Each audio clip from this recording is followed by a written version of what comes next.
Добро вечер, вие слушате Радио Канал 103. Ова е емисијата Дансе Макабре со своето 515-то издание. Во текот на пандемијата ги започнав епизодите на Словени како Макабре Филмфест, кои се состојаа од 6 филмски предлози, кои можете да ги погледнете во удобноста на вашите домови, односно ревија на филмови која го доби своето 22 издание со денешното,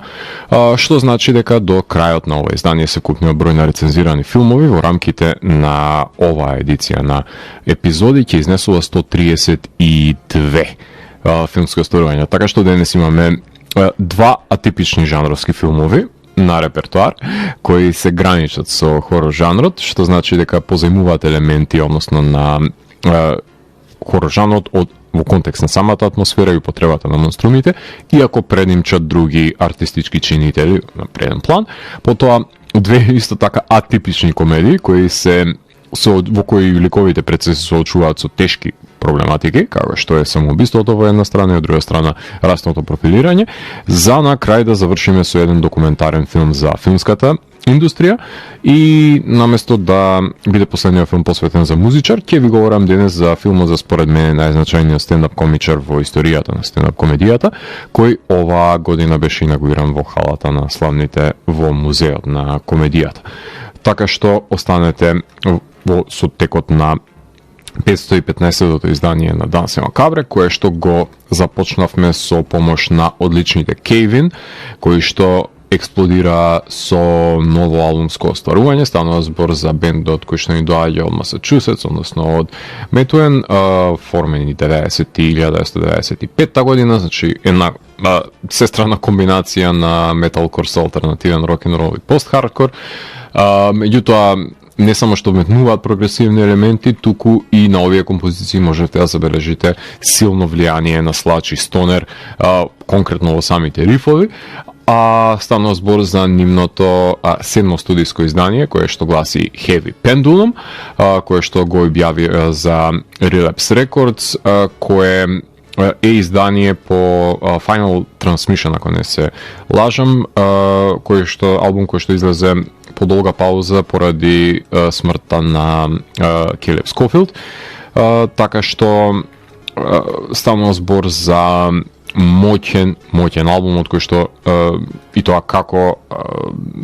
предимчат пред се квалитетните и земјотресните, така да ги наречем, рифови и пред се прекрасните гитарски лидови кои се составен дел од овој албум. Прекрасно остваруваме што ќе потенцираме, од кој што имавме можност да слушнеме New Reality, потоа следуваше Blood Spiller и Floating Skulls. Доколку ја пуштев насловната композиција Heavy Pendulum, односно тоа е можеби најдобрата гранж композиција не направена од гранж бенд, односно направена од бенд кој што не свири гранж, меѓутоа има елементи од неа. Heavy Pendulum и тоа како е една моќна балада од стилот на Soundgarden, какви што правеа на времето. Меѓутоа нема да ја слушнеме таа композиција, топла препорака е да ја побарате да ја слушнете, заради тоа што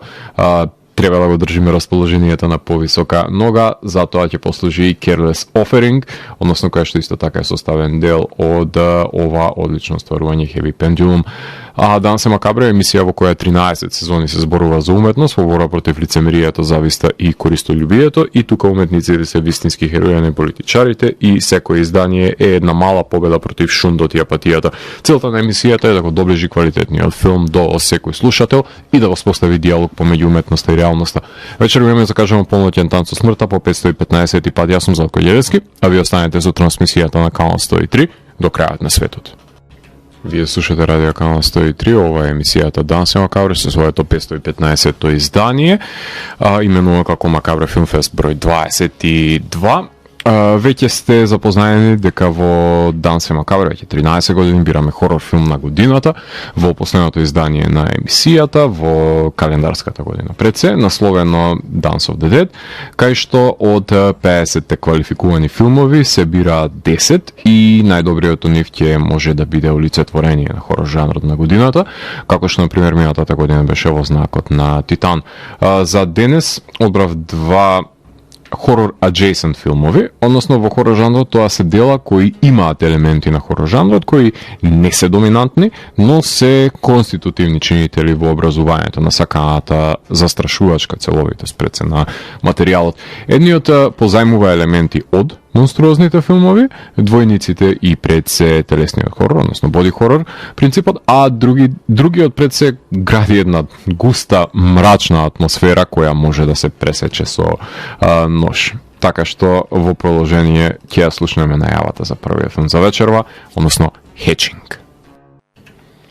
Hatching е режисерско остварување на Хана Бергхолм. Тоа е нејзин прв долгометражен филм по неколку кратки остварувања кои што ги има за себе. Има работено на една финска ТВ серија. Станува збор за Hatching, за фински боди хорор филм во кој една млада гимнастичарка константно се обидува да ги задоволи надпреварувачките потреби на незината мајка, која очајно се труди да го има совршеното и личното семејство, односно да ја прикаже барем во тој облик да го отелотвори, односно да има таа призма на аудиториумот на социјалните медиуми, ова пред се фарса од идеализираното семејство, да го добие тој доем, кој што си има собствени проблеми во внатрешната динамика. Ќерката наоѓа јајце кое што одлучува да го квачи, односно да го затоплува, за кога ќе се испили да излезе од него една птичја креатура која како да избегала од Джим Хенсоновите кукли, односно грабливците на Dark Crystal, тоа беа звуците кои што ги испушташе, кои што можете да ги слушнете, така што евидентно станува поврзаноста помеѓу нив и очајната потреба да ја заштити од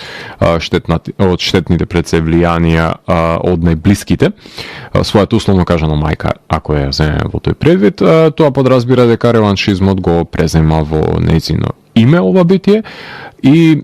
се беше во ред, морничавоста беше задржана со стравичниот изглед и крволочноста, но штом почна да се возобличува овој монструм и да наликува на гимнастичарката, тука филмот ме изгуби како гледач, а како критичар не можам да најдам оправданост за преземањето на обликот на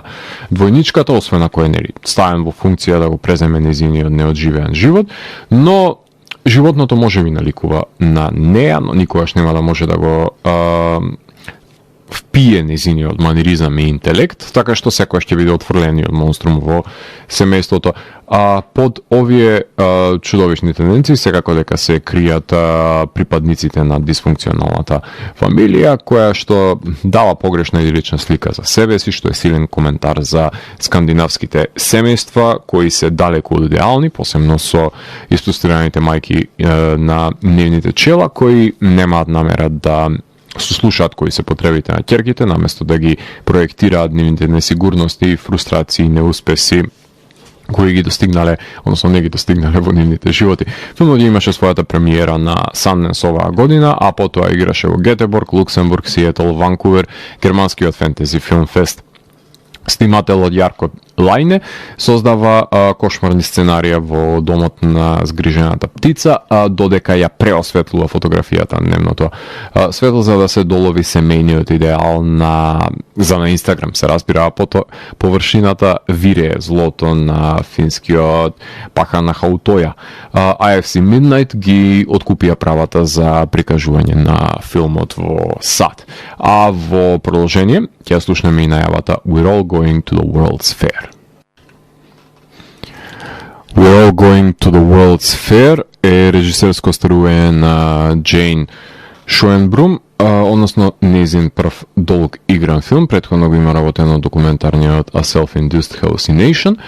а We're All Going to the World's Fair е филм во кој тинеџерката Кейси, глумена од Ана Коп, ја забележуваме низ снимки на нејзината компјутерска камера, како се согласува да учествува во една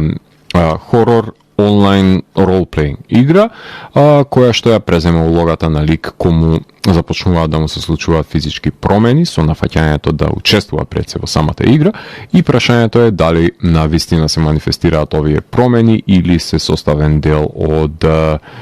предвиденото сценарио и ако се симулирани, тогаш дали нејзините следбеници стануваат и нејзини демначи. Односно филм кој говори со јазикот на младите генерации, односно се употребува пред се вокабуларот со денешните RPG игри, односно во овој случај допира до ERG, провениенцијата на игри кои што се одвиваат во реалниот живот, но мистеријата пред се лежи во потребата по создавање на содржина која не се отклонува од самозададеното сценарио, но најзначајната состојка на филмот е загадочната атмосфера, која што е симплистичко начело, но е сосема доволно за јас, која гледа филмот сам, во мојот стан, во 3 по полноќ, да се двоумам дали да палам светло по ходниците додека одам во WC. Така што многу лесно заведува овој филм со тегомната атмосфера, поигрувајќи си со можноста за настанување на реперкусии од погледнатиот материјал, тренд кој го модернизираше Ring во хорор жанрот, кој стана составен дел од сите онлайн игри во кои младите вложуваат повеќе колку што треба за да бидат забавувани заради тоа што животот им е досаден. Во тој влог проблематизира конкретно и овој филм, правејќи ја дискутабилна легитимност на RPG играта пред се. Не очекувајте крвопролевање, изоставени се тие хорор елементи, условно е ставен во хорор категоријата, со оглед на тоа што установено дека има само елементи на технолошкиот хорор, под жанр во самата премиса и атмосферата е бизарна и очудувачка, иако филмот воопшто нема хорор завршница и разрешница, што е можеби неговата најголема мана, затоа што едноставно бара крешендо од автор кој уме да капитализира на поставената атмосфера пред се. Снимателот Даниел Патрик Карбоне ги симулира камерите кои што се на располагање во домовите, правејќи од гледачот воајер на ова онлайн игра, односно гледач кој е соучесник во потенцијалното злосторство. Така што целта нема да ги оправда средствата за хорор гледачите, ама мене средствата ми понудија задоволително патешествие и потреба за одгатнување на непостоечката мистерија, што е сосема во ред за еден деби игран филм, кој беше прикажан исто така на Sundance оваа година, но во Next категоријата, наменета за иновативност во филмските рамки, а потоа играше и на Чатануга, во Фантазија играше Гринфест, кај што беше наградена актерката, потоа Мотел X, Варшава, Монклер, Солун и Утопија, ако не слажам, го дистрибуираат филмот, а HBO Max го имаат ставено на нивната стриминг платформа. Наликува можеби на бројните игри од типот на Blue Whale и мал милион на други онлайн игри во кои што има фатални последици младите учесници. Во нив делува како своевидна крипипаста, барем во поглед на начин на кој што е инволвиран со урбаните легенди, така што е некаква си модерна спрега, една кованица која што само може да произлезе од овие генерации на млади играчи на игрите кои што сакаат да бидат поблиску до реалноста отколку што се да се почувствуваат со составен дел од самата игра која што се одвива околу нив. Покрај овие два филма, во изминатиот месец не квалификував ниту еден друг филм за листата на 50 најквалитетни филмови, иако препорачувам да ги погледнете и Torn Hearts, тоа е хорор филмот за кантри пејачките кои што се жртви на нивната идолка, и Duel за дуелот на двојничките до нивната смрт, така што овие два филма дефинитивно треба да ги погледнете, не се доволно сосредоточени, се доволно целовити и не се подеднакво функционални на сите нивни сегменти, меѓутоа се интересни потфати во рамки на различни хорор поджанрови. А тука може да направиме крај на овој сегмент и една пауза, со тоа што продолжение ќе ги слушнеме The Algorithm. Конкретно тие се појавија, односно тоа е проектот на Реми Галего, односно тоа е членот од Перпингам. Перпингам, се извинувам, станува збор за комбинација помеѓу електронската музика и прогресивниот метал, така што од него ќе го слушнеме последното студиско издание, кое што беше објавено оваа година, Data Renaissance, кое што е пето, ако не се лажам, студиско издание од The Algorithm, а од него ќе слушнеме Segmentation Fault, потоа Interrupt Handler, Decompilation, и read only. Така што уживајте во фуриозната електронска музика која што ја создава The Algorithm, и потоа се враќам vetер да ви говорам за двете комедии кои што ги издвоив за ова издание на Данс е Макабре. Уживајте. Вие слушате Радио Канал 103, ова е емисијата Данс е Макабре со своето 515-то издание, именувано како Макабре Филмфест број 22, односно посветено на актуелни филмски остварувања широм светот, а во овој сегмент сакам да ви проговорам за две комедии, иако овој сегмент условно кажано е во рамки на мелодраматичниот формат на емисијата и се одлучив да ви говорам наместо за две мелодрами кои има артистички побуди, за две комедии кои што се одржат високи естетски вредности, односно жанр кој што нема некакви позитивни изблици за промовирање во модерните рамки, затоа што најчесто се одликува со тоалетен хумор во американските комедии или несмешни семејни ситуации во европските квази комедии. Но затоа денес избрав два екземплари кои ги побиваат овие канони, односно содржајќи високи естетски квалитативи,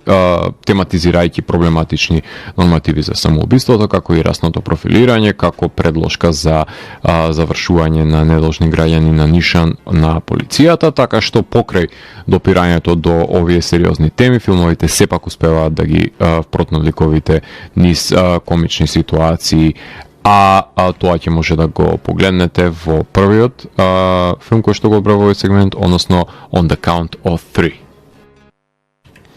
On the Count of Three е режисерско остварување на Джерод Кармајкл, односно него го знаеме по неговите актерски улоги, кој што глуми исто така и во овој филм, на кој што е и режисер, кој има работено и на ТВ документарци, меѓутоа негово деби остварување е On the Count of Three. Тој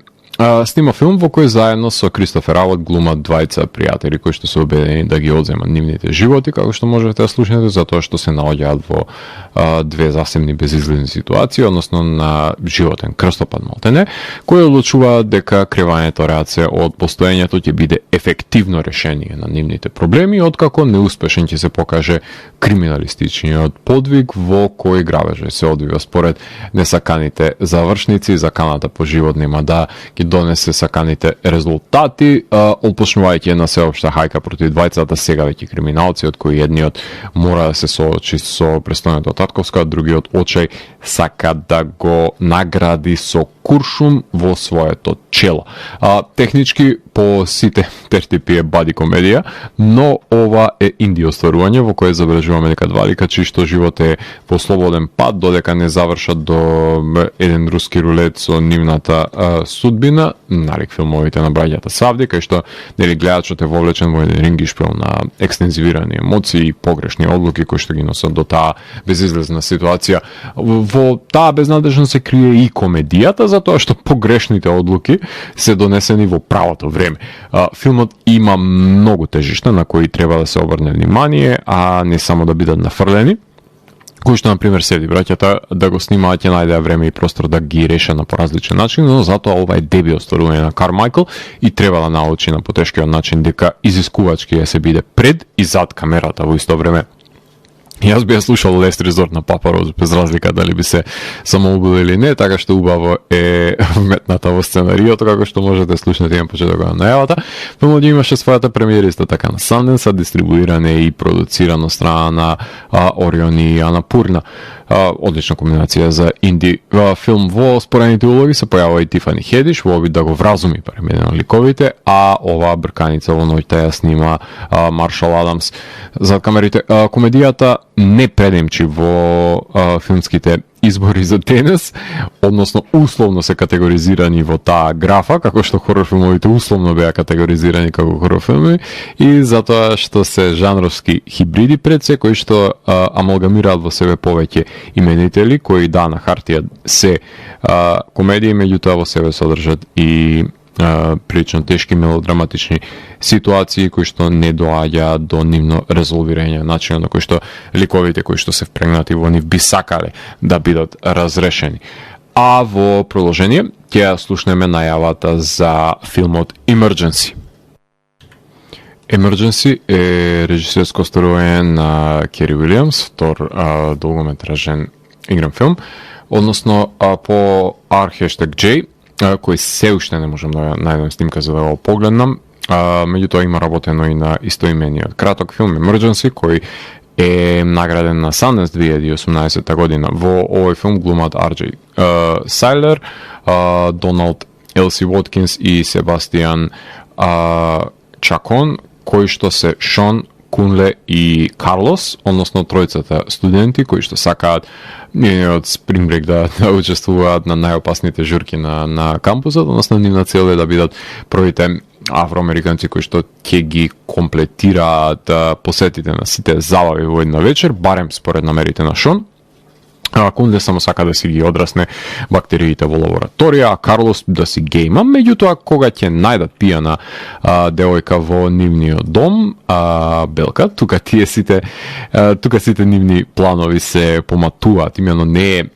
доволно мртва за да се примени еден Weekend at Barney сценарио, но незиното безсознание прави од тројцата потенцијална мета за киднапирање и злоупотреба на младата девојка, барем во очите на полицијата, која што прво пука, а потоа прашува, како што ќе биде нели случајот со расниот стереотип во разрешницата на филмот, одлика на суровата реалност во која што живееме денес, со која например, не сака да се соочи привилегираниот студент, кој колку добри оценки и да има, во очите на полицијата е само уште еден афроамериканец криминалец, без разлика на тоа што се обидува онесвестената девојка да ја однесе во болница и да биде спасен низиниот живот, односно да направи доброто дело кое што е наградено на овој зол начин, ајде така да кажеме. Комедијата се раѓа во немерните одлуки кои што се преземаат додека да стигнат момците до болницата и да се објаснат дека не им мислат зло на девојката, туку се буквално се во обид да ја помогнат без да бидат осомничени. Не е од помош и дополнителното опивање на девојката од страна на Карлос, кој ќе го сгреши шишето со сок со шише со алкохол. Не си помагаат на себе си во оваа ситуација, напротив си одмагаат со секоја нивна донесена одлука, но сето тоа се должи токму на расниот стереотип. Тој невидлив непријател против кој мораат да се справат, за разлика од нивните привилегирани нели колеги белци. Извинувањата наредниот ден од страна на девојките, чии што животи ги спасија момците, нема никакво значење за тоа што ги имаат вовлечено во ситуација да им се загрозени животите, наместо да си одат на забава и можеби да добијат ценетото внимание на понежниот пол, како што им е и планот. Филмот е во спрега со американските coming of age комедии, но ја вметнува во него проблематиката со која што секојдневно се соочуваат афроамериканците, стереотип кој можеби се должи повеќе на криминалците од бандите, кои што припаѓаат на нивната раса, па можеби да не се шетаа со пиштоли во жебовите, испукуваа насреде бел ден во малата, немаше да ги бие лош глас сите припадници на нивната раса. Можеби не е толку проблемот во белите девојки кои што се извинуваат за нивната суета.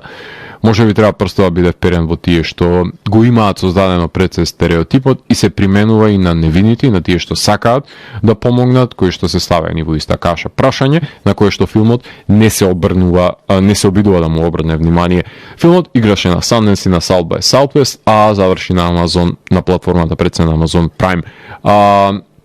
Майкл Делаторе ја снима оваа брканица низ улиците.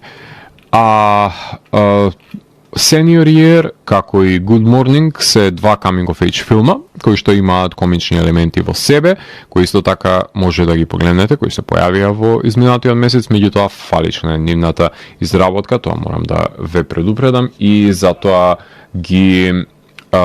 издвоив, односно затоа ги ставив во преден план токму овие две комедии за кои што ви говорам денес, односно Emergency и On the Count of 3. Тука ќе направиме на кратка музичка пауза, имено продолжение ќе ги слушнеме најагресивниот бенд за денес, Septic Flesh, односно ќе слушнеме неколку композиции кои што се наоѓаат на новото студиско издание на овој бенд од Атина, односно станува збор за нивниот албум Modern Primitive, кој што го издадува по Кодекс Омега, односно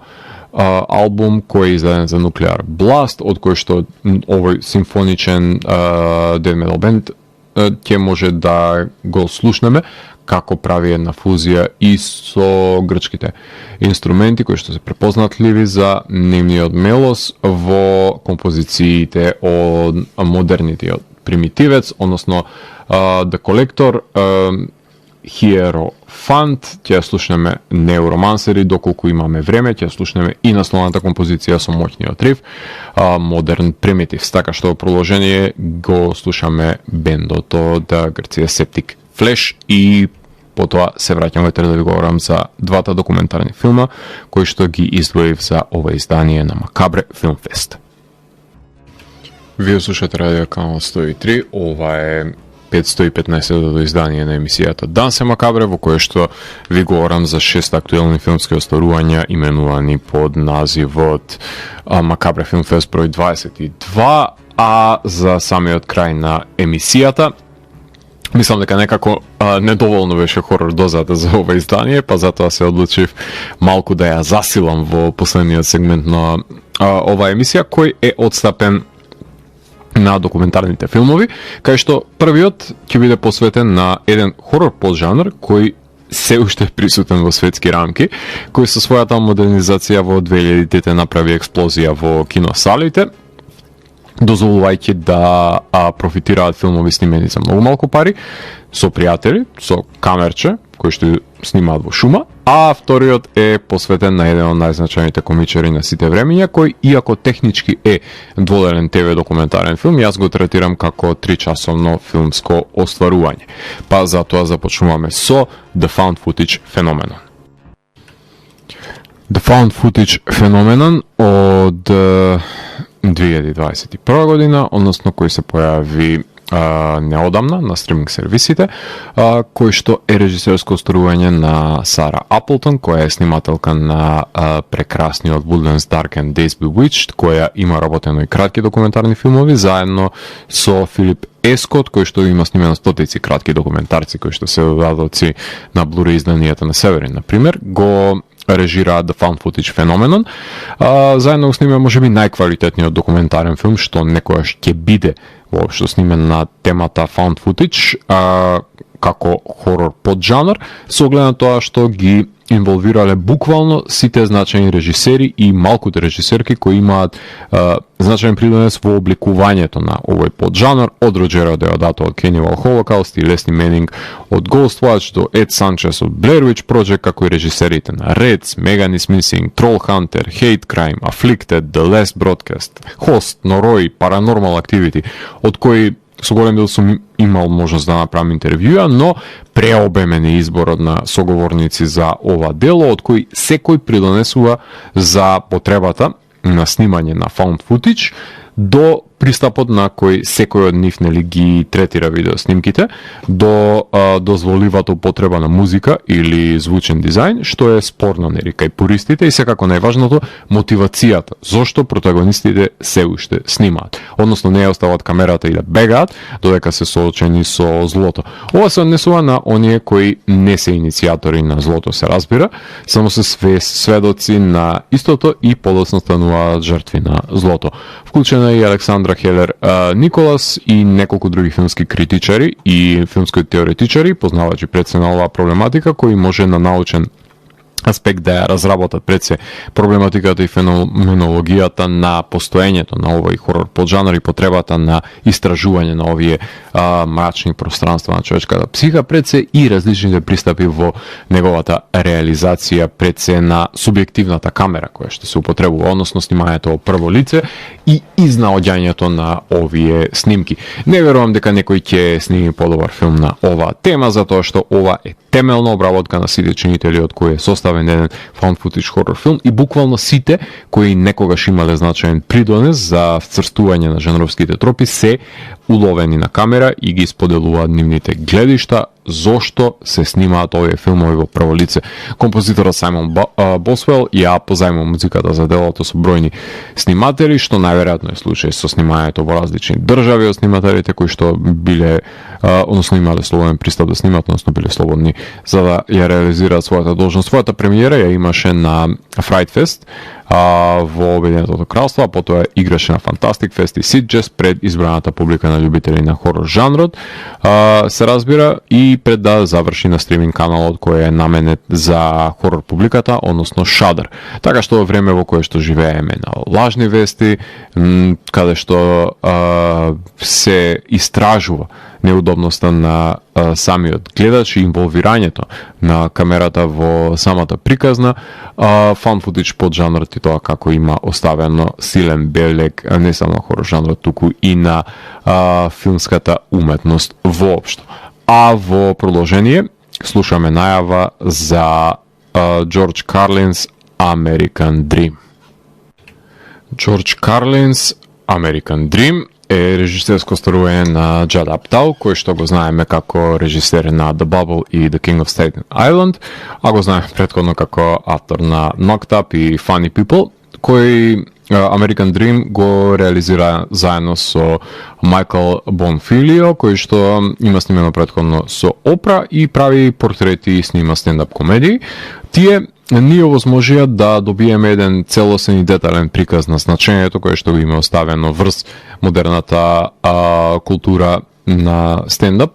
Комичарот кој може би го знаете по неговата тирада против цензурата и образување на скечот во кој ги употребува селните забранети зборови кои што не смее да се кажат во медиумите, односно shit, piss, cunt, fuck, как сака, motherfucker и tits, односно великанот на комедијата Джордж Карлин, кој до ден денес сметам дека има направено многу повеќе отколку што сме свесни, затоа што го има присилено гледачот да размислува во пред се по неговиот пристап и настап, наместо да го насмевне и да заборави за што се правело муавет за време на настапот. Односно, една аналогија тука можам да направам помеѓу филм на великаните како Бергман и Тарковски и некој блокбастер. Карлин припаѓа на првите затоа што неговата цел е да го предизвика самиот статус кво, да ја прескокне границата за да може да замине во неоткриена територија, во недојдија и да ги поведе со себе гледачите, да демистифицира и да даде ново значење, облеано со хумор, а при тоа да докаже дека сите сме исти битија со идентични мани од кои што си патиме. Во филмот учествува и ќерката на Джордж, има видеоматеријал од домашната архива и се разбира дека се вклучени видеоснимки од неговите стендап настапи, но и учествувања во ТВ емисии и пред се извадоци од интервјуа, така што се дебатира за трансформацијата низ која нели низ годините ја поминувал од Хипи Дипи Уедермен до приклучувањето на контракултурата, па чувствувајќи го пред се нагризувањето на заборавот на времето и постојаната потреба за себе осознавање и преосмислување. Дилемата која што е имал за тоа дали да биде, односно да може да живее со предодредена улога на забавувач по туѓа дирекција или ќе прави своји настапи за теми кои што него го тангираат, одбира на втората патека, да биде свој, да ја плати цената која доаѓа со губитокот на сигурната работа и да го помине животот на турнеи, говорејќи за тоа нему што му е мило и драго. Секако дека е оплатена неговата зависност од кокаин, како и зависноста од алкохол на неговата сопруга, а за интервјуата од колегите за Talking Head документарецот, мислам дека потребно е со бројче се чека на ред за да се биде дел од серијалот, затоа што секој е должен на продорот кој го има направено за комедијата самиот Карлин и сака да сподели збор 2 колку им значи во животот, од Крис Рок до Бил Бар, до Кевин Смит, до Джери Сайнфелд, до Бет Мидлер, до Чич Марин. Се појавуваат со своите искази за фалоспев на великанот. Джое Бешенковски го монтира секувниот материјал кој ќе го пронајдете како дводелен филм на HBO Max. Така што неговата инаугурација во првите 4 комичари кои оваа година се составен дел од халата на славните комичари може да ја погледнете пред се во The Hall Honoring the Greats of Stand-Up, кај што Џон Стюарт е задолжен за неговото воведување во ова друштво на великаните на комедијата, така што доколку сакате да дознаете зошто е толку значаен пред се за светската култура и за комедијата,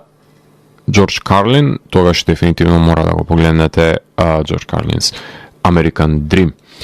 Така што денес ви говорев за жанровските Hatching и We're All Going to the World's Fair, потоа за двете комедии On the Count of Three и Emergency, завршувајќи со двата документарни филма The Found Footage Phenomenon и George Carlin's American Dream. А на крајот на емисијата ќе слушнеме неколку композиции од бендот Astronoid. Станува збор за бенд кој што е одлика на пост-рок и пост-метал влијанија, односно како што започнавме емисијата со бендот Cave in Massachusetts, така и Astronoid доаѓаат од Масачусетс, овој пат од Ловел. Го заокружуваме